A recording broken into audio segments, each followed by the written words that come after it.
Welcome to the Daily Chronological Bible. My name's Hunter, and we are reading through the Bible in chronological order as a single story. And that story is all about Jesus. It is a revelation of Him, and He has revealed to us the heart of the Father. Today, August 27th, we are reading in the book of Lamentations, chapters 2 through 4. We're reading from the New Living Translation. This is the word of the Lord. Lamentations chapter 2.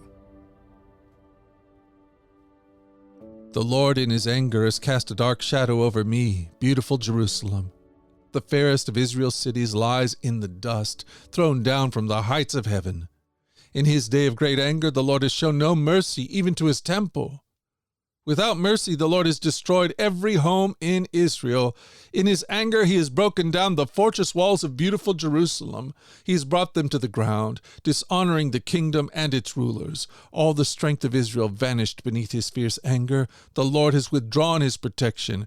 As the enemies attack, He consumes the whole land of Israel. Like a raging fire, He bends His bow against the people, as though they were His enemy.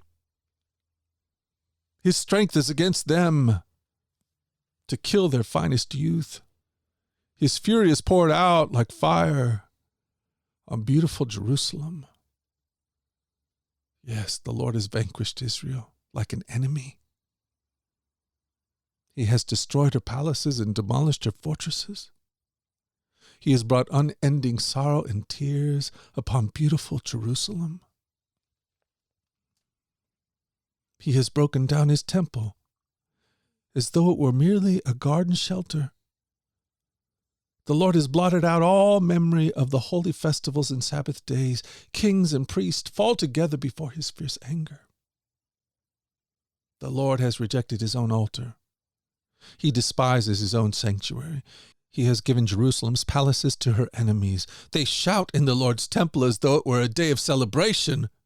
The Lord is determined to destroy all the walls of beautiful Jerusalem. He made careful plans for their destruction, then did what He planned. Therefore the ramparts and walls have fallen down before Him. Jerusalem's gates have sunk into the ground. He has smashed their locks and bars. Her kings and princes have been exiled to distant lands. Her law has ceased to exist. Her prophets receive no more visions from the Lord. The leaders of beautiful Jerusalem sit on the ground in silence. They are clothed in burlap and throw dust on their heads. The young women of Jerusalem hang their heads in shame. I have cried until the tears no longer come. My heart is broken. My spirit is poured out in agony as I see the desperate plight of my people. Little children and tiny babies are fainting and dying in the streets. They cry out to their mothers, "We need food and drink." Their lives ebb away in the streets, like the life of a warrior wounded in battle. They gasp for life as they collapse in their mother's arms. What can I say about you? Who's ever seen such sorrow, O daughter of Jerusalem? To what can I compare your anguish, O virgin daughter of Zion? How can I comfort you? For your wound is as deep as the sea. Who can heal you? Your prophets have said so many foolish things, false to the core. They did not save you from exile by pointing out your sins. Instead, they painted false pictures, filling you with false hope. All who pass by jeer at you. They scoff and insult beautiful Jerusalem, saying, "Is this the city called most beautiful in all the world, and joy of all the earth?" All your enemies mock you. They scoff and snarl and say, "We have destroyed her at last. We have long waited for this day, and it's finally here." But it is the Lord who did just as He had planned. He has fulfilled the promises of disaster He made long ago. He has destroyed Jerusalem without mercy. He has caused her enemies to gloat over her and has given them power over her. Cry aloud before the Lord, O walls of beautiful Jerusalem. Let your tears flow like a river day and night. Give yourself no rest. Give your eyes no relief. Rise during the night and cry out. Pour out your hearts like water to the Lord. Lift up your hands to Him in prayer, pleading for your children. For in every street they are faint with hunger. O Lord, think about this. Should you treat your own people this way? Should mothers eat their own children? Those they once bounced on their knees, should priests and prophets be killed within the Lord's temple? See them lying in the streets, young and old, boys and girls, killed by the sword of the enemy. You have killed them in your anger, slaughtered them without mercy. You have invited tares from all around, as though you were calling them to a day of feasting. In the day of the Lord's anger, no one has escaped or survived. The enemy has killed all the children whom I carried and raised. Lamentations chapter 3. I am the one who has seen the afflictions that come from the rod of the Lord's anger. He has led me into darkness, shutting out all light. He has turned his hand against me, again and again, all day long. He has made my skin and flesh grow old. He has broken my bones. He has besieged and surrounded me with anguish and distress. He has buried me in a dark place, like those long dead. He has walled me in, and I cannot escape. He has bound me in heavy chains, and though I cry and shout, he has shut out my prayers. He has blocked my way with a high stone wall. He has made my road crooked. He is hidden like a bear or a lion waiting to attack me. He has dragged me off the path and torn me in pieces, leaving me helpless and devastated.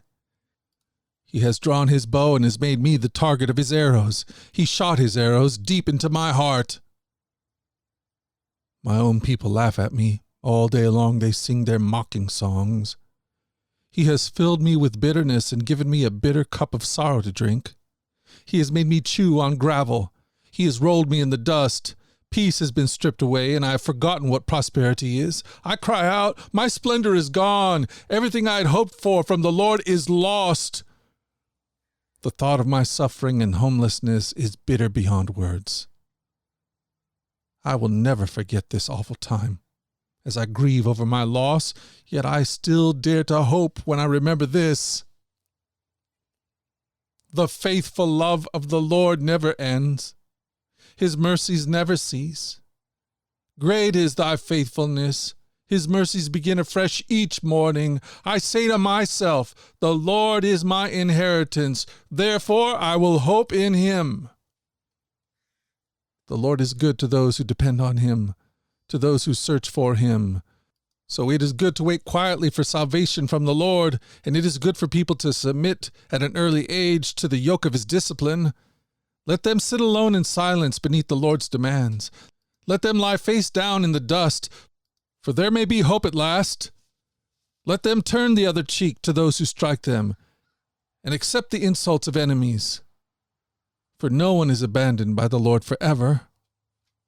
Though he brings grief, he also shows compassion because of the greatness of his unfailing love, for he does not enjoy hurting people or causing them sorrow. If people crush underfoot all the prisoners of the land, if they deprive others of their rights in defiance of the Most High, if they twist justice in the courts, doesn't the Lord see all these things? Who can command things to happen without the Lord's permission? Does not the Most High send both calamity and good? Then why should we, mere humans, complain when we are punished for our sins? Instead, let us test and examine our ways. Let us turn back to the Lord. Let us lift our hearts and hands to God in heaven and say, we have sinned and rebelled, and you have not forgiven us. You have engulfed us with your anger, chased us down, and slaughtered us without mercy. You have hidden yourself in the cloud, so our prayers cannot reach you. You have discarded us as refuse and garbage among the nations. All our enemies have spoken out against us. We are filled with fear. We are trapped, devastated, and ruined. Tears stream from my eyes because of the destruction of my people. My tears flow endlessly. They will not stop until the Lord looks down from heaven and sees. My heart is breaking over the fate of all the women of Jerusalem. My enemies, who I have never harmed, hunted me down like a bird. They threw me into a pit and dropped stones on me. The water rose over my head. I cried out, "This is the end." But I called on your name, Lord.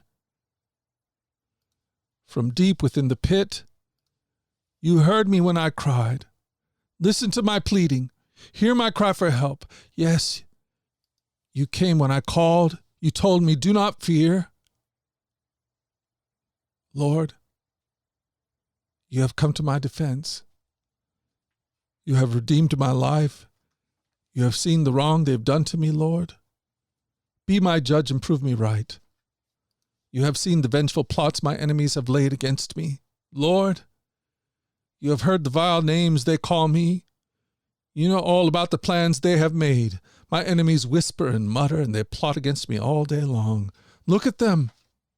Whether they sit or stand, I am the object of their mocking songs. Pay them back, Lord, for all the evil they've done. Give them hard and stubborn hearts, and then let your curse fall on them.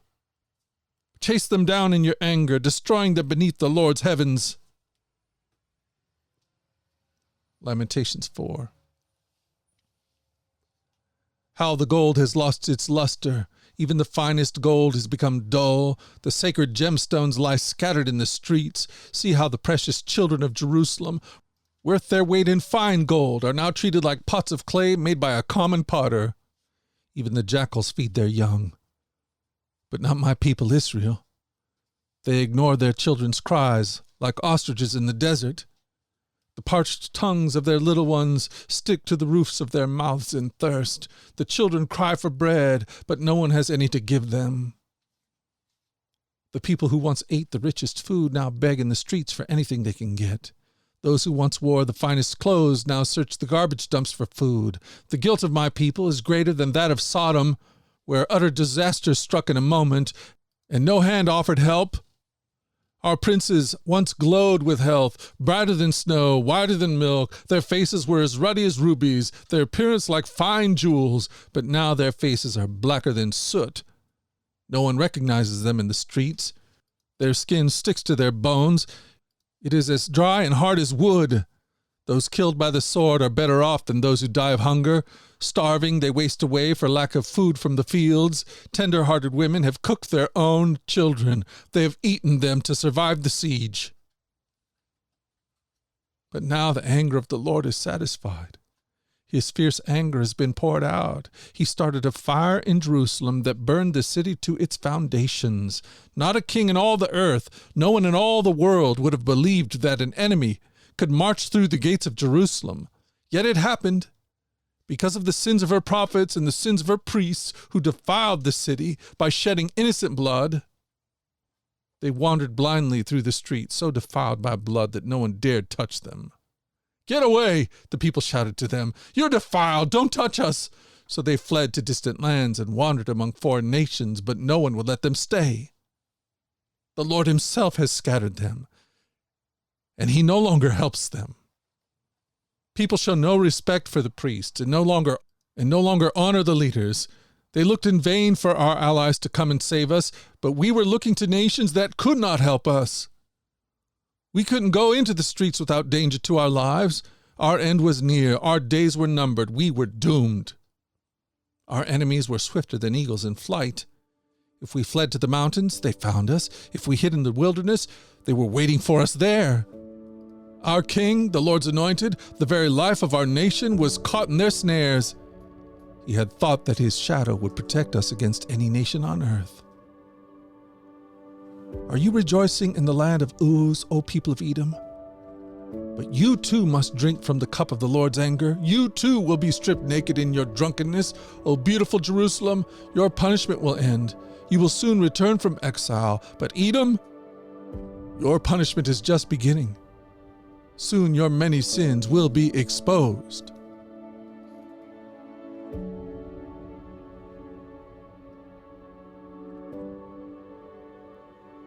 Thank you for joining us at the Daily Chronological Bible.